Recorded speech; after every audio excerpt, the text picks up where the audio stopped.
La fin, la fin de l'hégémonie du dollar a-t-elle sonné? La Chine a en tout cas décidé d'en finir avec la suprématie du billet vert.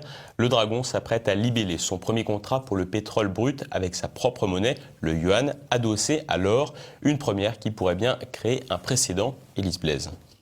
L'Empire du Milieu s'émancipe. C'est un énorme tremblement de terre annoncé depuis quelque temps. Avant la fin de l'année, la Chine devrait signer un contrat sur le pétrole dans sa propre monnaie, le yuan, alors que le dollar régit depuis toujours les échanges énergétiques.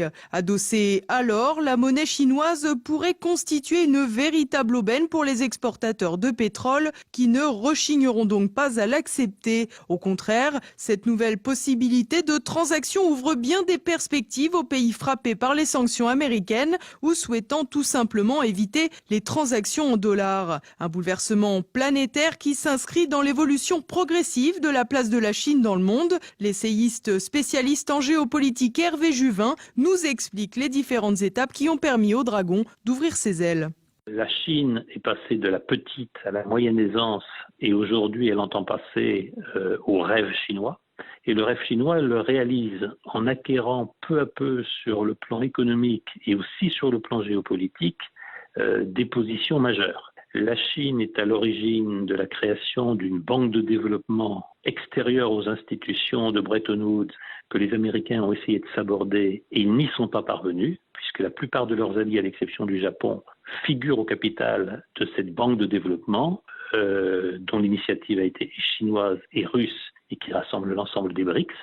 La Chine a créé il y a maintenant 2 ans un marché de l'or physique totalement indépendant des marchés américains et londoniens qui contrôlent, il faut le dire, qui manipulent les cours de l'or. C'était une autre décision très importante parce qu'elle peut préfigurer un nouvel ordre monétaire mondial à venir. Puis leur troisième décision très importante, c'est de promouvoir les règlements de l'énergie, en l'occurrence du pétrole, en yuan.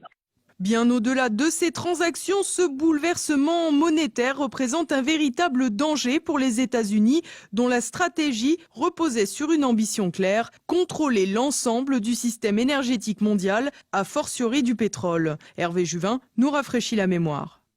L'histoire du pétrole est une histoire sombre. Les États-Unis ont toujours affirmé que le contrôle du pétrole, le contrôle des sources d'énergie et des pipelines était pour eux un enjeu absolument stratégique. Une partie des affaires syriennes ne s'explique pas sans cela. Une partie de l'invasion, de la destruction de l'Irak ne s'explique pas sans cela. Une partie des manipulations qui visent à empêcher les pipelines ou les gazoducs russes d'approvisionner l'Europe ne s'explique pas sans cette stratégie américaine. Le monde entier est dépendant de l'énergie. L'énergie doit être contrôlée par les États-Unis et payée en dollars. Ceux comme l'ancien président du pétrole italien, ceux comme certains dictateurs du monde arabe, je pense à Muammar Kadhafi, qui ont tenté de s'affranchir de la tutelle du dollar sur les prix du pétrole, l'ont payé quelquefois de leur vie.